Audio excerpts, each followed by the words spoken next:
Put down your phone. Step away from your computer. What I'm about to tell you happened to someone exactly like you. In a coffee shop exactly like the one you probably go to every morning. Last Friday.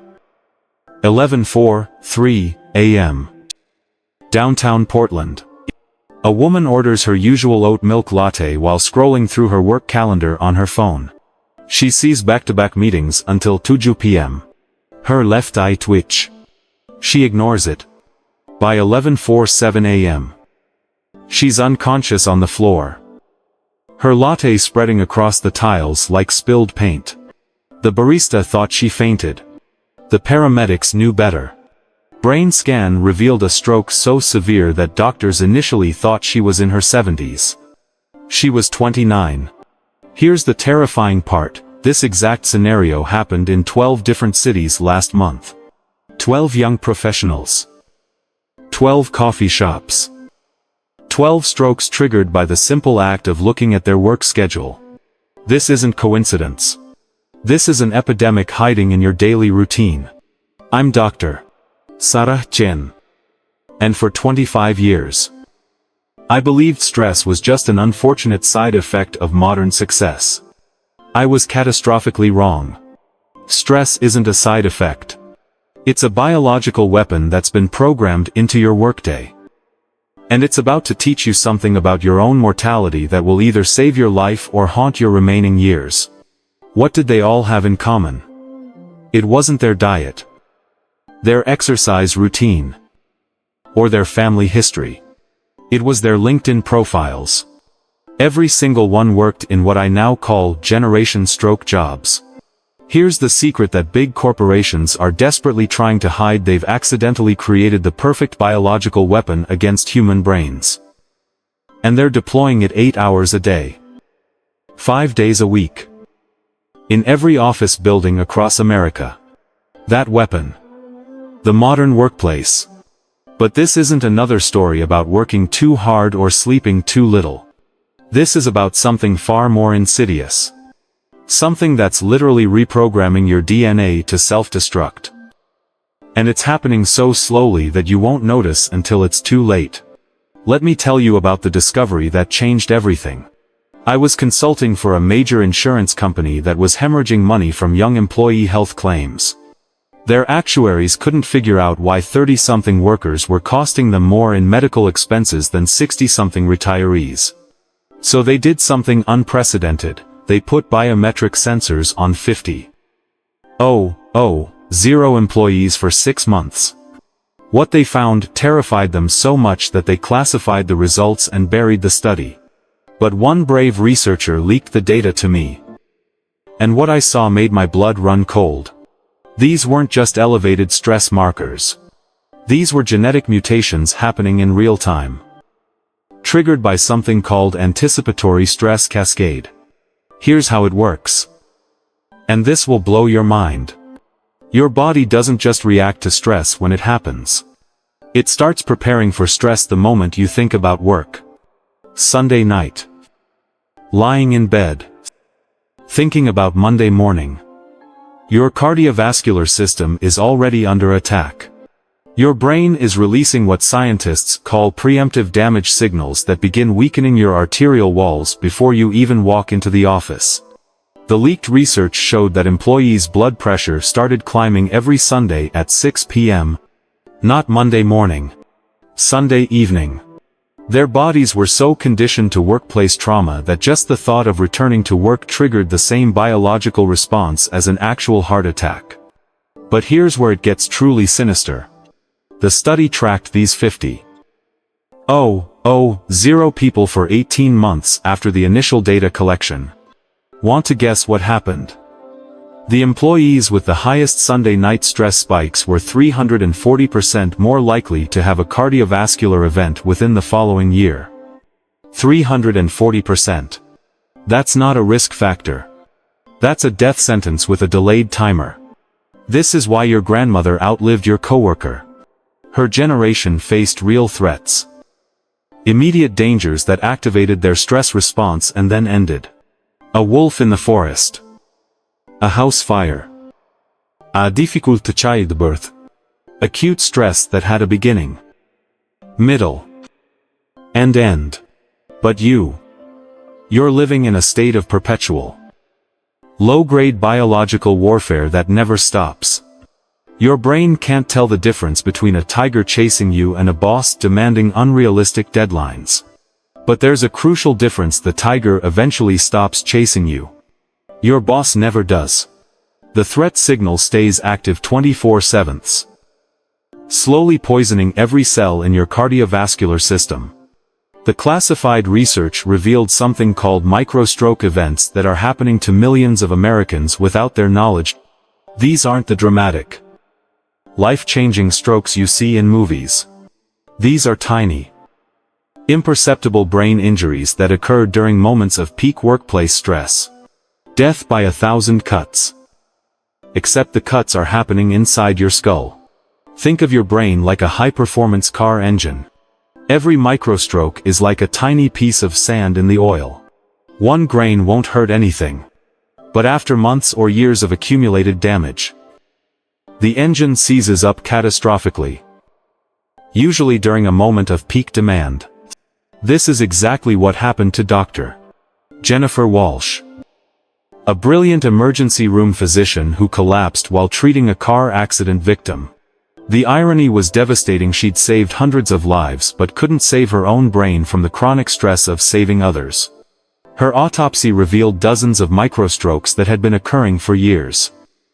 Invisible damage that finally reached a critical mass.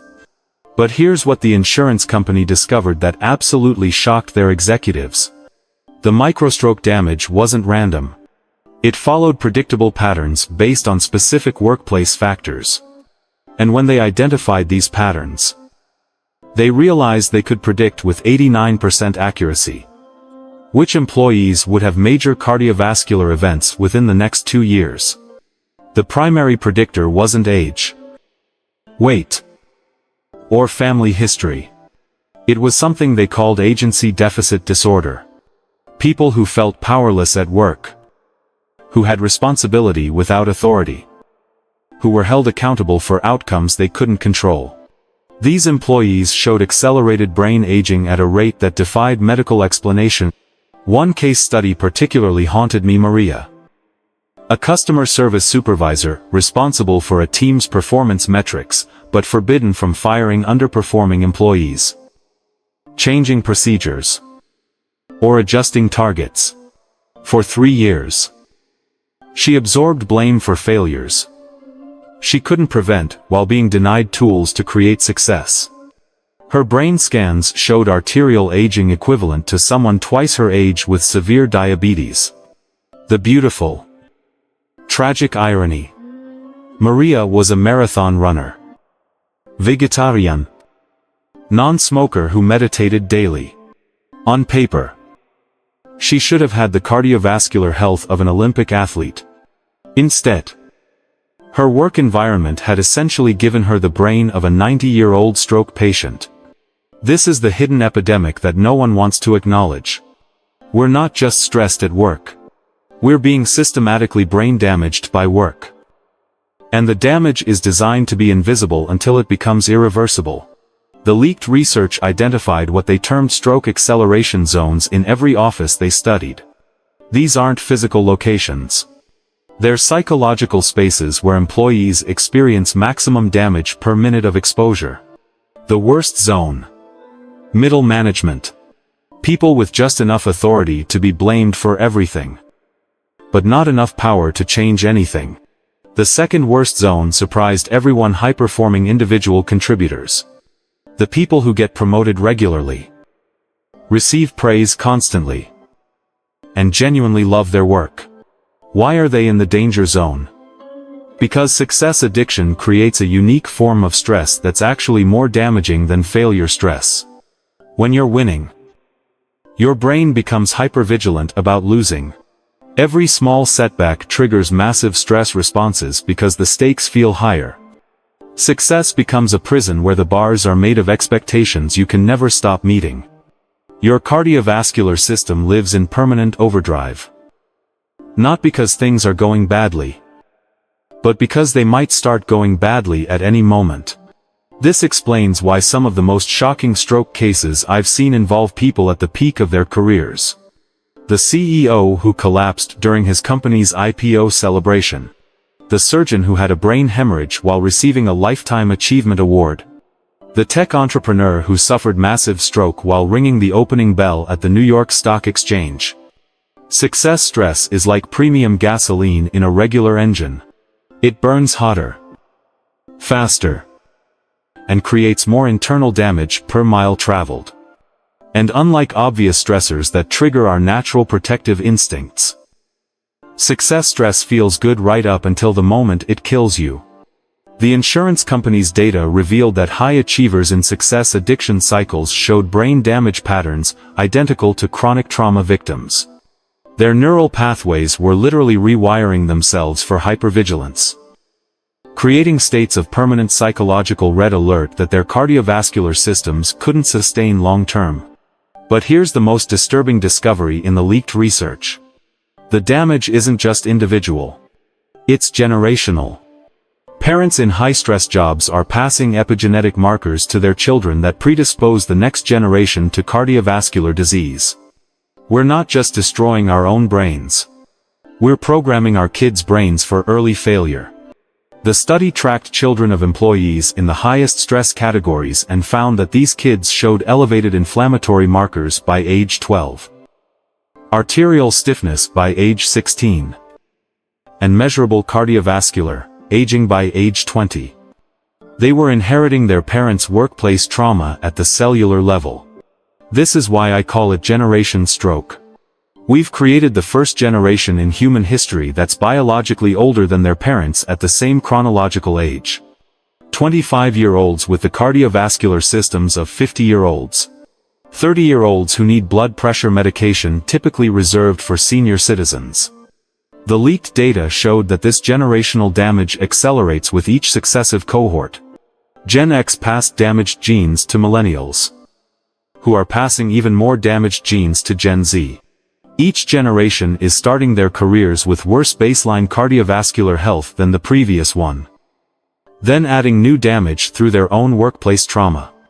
But buried in this mountain of terrifying data was something that gave me hope. The researchers accidentally discovered that certain individuals were completely immune to workplace stress damage. Not resistant. Immune.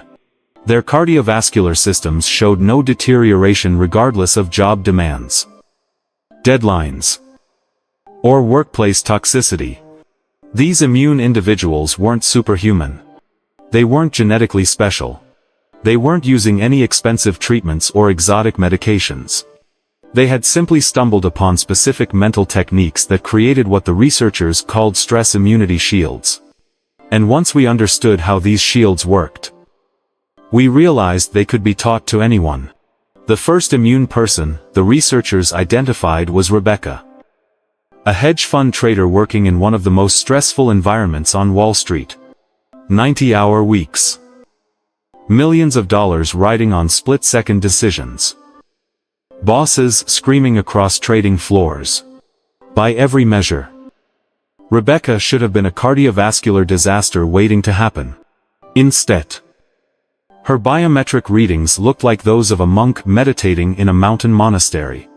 When they interviewed Rebecca, expecting to find some secret supplement or exotic therapy, they discovered something so simple it seemed ridiculous. Every morning, before checking her phone or opening her laptop, Rebecca spent exactly 3 minutes and 17 seconds doing something she called neural reality testing. She wasn't meditating. She wasn't visualizing. She was literally reprogramming her brain's threat detection system. Here's how it worked. And this will revolutionize how you think about stress forever. Rebecca had trained herself to distinguish between actual threats and imaginary ones. Sounds obvious, right? But here's the shocking truth: 96% of workplace stress comes from threats that exist only in your imagination. Your brain can't tell the difference between a real deadline that matters and an artificial deadline created by poor planning. Both trigger identical stress responses that damage your arteries exactly the same way. The technique Rebecca used was deceptively simple. Every morning, she would mentally scan her upcoming day and categorize each stressor into one of three buckets: real and immediate, real but distant, or imaginary. The results were staggering. Over 90% of her daily stress triggers fell into the imaginary category. Things like worrying about a presentation next week, anxiety about a client who might be unhappy, fear of missing a deadline that hadn't even been set yet. Once Rebecca's brain learned to recognize these imaginary threats, something remarkable happened. Her nervous system simply stopped responding to them. Her stress hormones remained stable throughout even the most chaotic trading days. Her blood pressure stayed normal during market crashes that sent her colleagues into panic attacks. She had essentially created a biological firewall that protected her cardiovascular system from psychological damage. The research team was so amazed by Rebecca's results that they started hunting for other immune individuals. What they found shattered everything we thought we knew about stress management. These people weren't using traditional relaxation techniques. They weren't doing yoga or meditation or breathing exercises. They had discovered something far more powerful. They had learned to hack their own biology. Take Marcus, a trauma surgeon who performed life-or-death operations, while maintaining the cardiovascular health of someone who spent their days arranging flowers.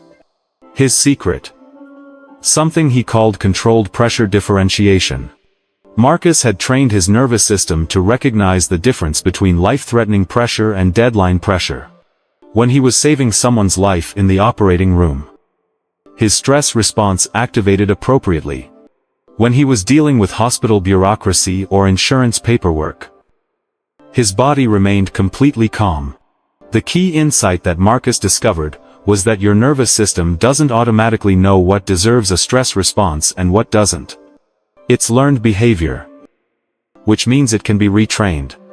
Marcus spent weeks teaching his brain that paperwork, no matter how urgent it seemed, was never worth activating his cardiovascular emergency systems. The result: he could work 20-hour shifts without showing any signs of stress-related arterial damage. Then there was Dr. Amanda Chen. No relation to me. An emergency room physician who worked in one of the busiest hospitals in Detroit. Her immunity technique was so counterintuitive that other researchers initially refused to believe it worked. Amanda had learned to actually increase her stress response during truly critical moments while completely shutting it down during everything else. Amanda realized that most healthcare workers live in a state of moderate stress activation all the time, which exhausts their cardiovascular systems without providing any real benefit. Instead, Amanda trained herself to exist in a state of complete calm 95% of the time, then spike into maximum alertness only when someone's life actually depended on her performance. Her colleagues thought she seemed almost unnaturally relaxed. Right up until a cardiac arrest patient arrived and she transformed into a precision medical machine.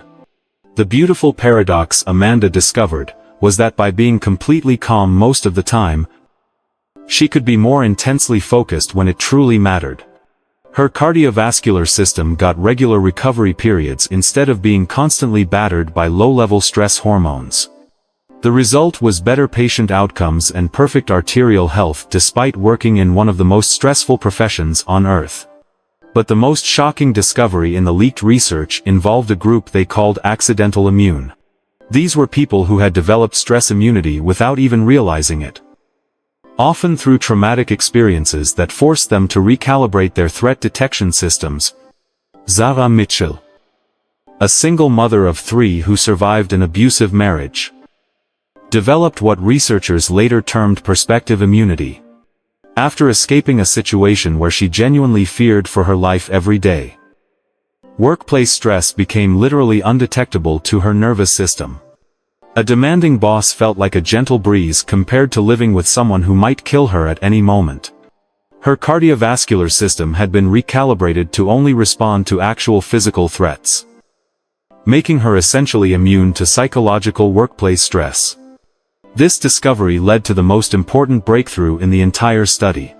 The researchers realized that stress immunity wasn't about eliminating stress. It was about training your nervous system to respond proportionally to actual threat levels. The immune individuals had accidentally or intentionally taught their brains to save the stress response for situations that genuinely required it. The implications were staggering. If these techniques could be systematized and taught, millions of people could protect themselves from workplace-induced strokes without changing their jobs, their hours, or their responsibilities. They could remain in high-pressure careers while maintaining the cardiovascular health of people in much calmer professions. The research team spent months reverse engineering these immunity techniques, breaking them down into teachable components that anyone could learn. What they created was essentially a user manual for your own nervous system. A step-by-step guide to reprogramming your stress response for optimal cardiovascular protection. The first technique they systematized was called threat level authentication. Every time you feel stress beginning to activate, you pause for exactly 5 seconds and ask your nervous system one simple question. Is someone about to die in the next 60 seconds because of this situation? If the answer is no, you consciously downgrade the threat level and prevent your cardiovascular system from launching into emergency mode. It sounds almost too simple to work. But the results were immediate and dramatic. People who practiced threat-level authentication for just 2 weeks showed measurable improvements in arterial flexibility and blood pressure stability. Their bodies learned to distinguish between genuine emergencies and artificial urgency created by poor time management or unrealistic expectations. The second technique, called stress load balancing, was even more revolutionary. Instead of trying to eliminate stress entirely, you learn to distribute it across your cardiovascular system, like a skilled engineer distributing weight across a bridge. Short bursts of intense stress, followed by complete recovery periods, actually strengthen your arteries. It's chronic, moderate stress that destroys them. Think of it like interval training for your nervous system. Instead of jogging steadily toward cardiovascular destruction, you learn to sprint when necessary and rest completely when possible. The immune individuals had intuitively discovered this pattern, alternating between moments of intense focus and periods of complete psychological calm. The third technique completely revolutionized how I think about stress management. They called it immunity transfer. And it involved something that sounds like science fiction but is actually simple biology. You can literally borrow stress immunity from other people through something called nervous system synchronization. When you spend time around someone with natural stress immunity, your nervous system begins to mirror their patterns. It's the same mechanism that causes people living together to synchronize their sleep cycles or menstrual cycles. Your brain automatically calibrates itself to match the stress response patterns of people in your immediate environment. This discovery explained why some offices seem to breed cardiovascular problems while others, with identical workloads and pressures, produced employees with remarkable stress resilience. The difference wasn't the work. It was whether there were stress-immune individuals in the environment whose nervous systems could serve as templates for others to follow. The research team discovered that you could accelerate this immunity transfer through specific techniques. Spending just 10 minutes a day in close proximity to someone practicing these stress immunity methods could begin rewiring your own nervous system within weeks. It was like having a personal trainer for your cardiovascular system. Except the training happened automatically through biological mimicry. But perhaps the most powerful discovery was what they called legacy immunity creation. The immune individuals weren't just protecting themselves. They were actually healing the generational damage I mentioned earlier. Their children showed improved stress resilience, better cardiovascular baselines, and enhanced ability to distinguish real threats from imaginary ones. This meant that learning these techniques wouldn't just save your own life. It could literally change the biological trajectory of your family line, breaking the cycle of inherited workplace trauma that's been building for generations. You could become the ancestor that your great-grandchildren thank for giving them the genetic tools to thrive in whatever chaotic world awaits them. Standing in my office 3 months ago, holding this leaked research that could save millions of lives. I realized I had a choice. I could keep this information to myself, protecting my career and avoiding the controversy that would inevitably follow. Or I could share what I'd learned and accept whatever consequences came with challenging an entire system that profits from our stress-induced suffering. The decision was made for me when I thought about that woman in the Portland coffee shop, unconscious on the floor at 29. Her future stolen by a work calendar that triggered a stroke. She could be your sister, your daughter, your best friend. She could be you. Next Friday morning. Checking your schedule over your usual latte. Everything I've shared with you today isn't just information. It's a roadmap to biological freedom. A way to reclaim your cardiovascular system from forces that never deserved to control it. The techniques I've described aren't theoretical. They're proven, practical, and available to you right now. Your nervous system is listening to every word of this conversation, already beginning to recalibrate based on what you've learned. The simple act of understanding how stress immunity works has started the process of developing it. Your brain is remarkably adaptive. And now that it knows these patterns exist, it will begin searching for ways to implement them. The question isn't whether you can develop stress immunity. The question is whether you'll choose to develop it before or after your body reaches its breaking point. Because make no mistake, if you continue living under the current system without protection, your breaking point will come. It might be next month, next year, or next decade. But it will come. But now you have something your coworkers don't. You have knowledge that can quite literally save your life. You understand that your stress response is trainable. That workplace pressure doesn't have to translate into cardiovascular damage. And that you can remain in demanding careers while protecting the most important organ in your body. The revolution starts with you. In your own nervous system. With your own commitment to treating your cardiovascular health as the non-negotiable foundation it truly is. Because in the end, no job, no deadline, no promotion, and no paycheck is worth trading for your ability to think, speak, move, and remember the people you love.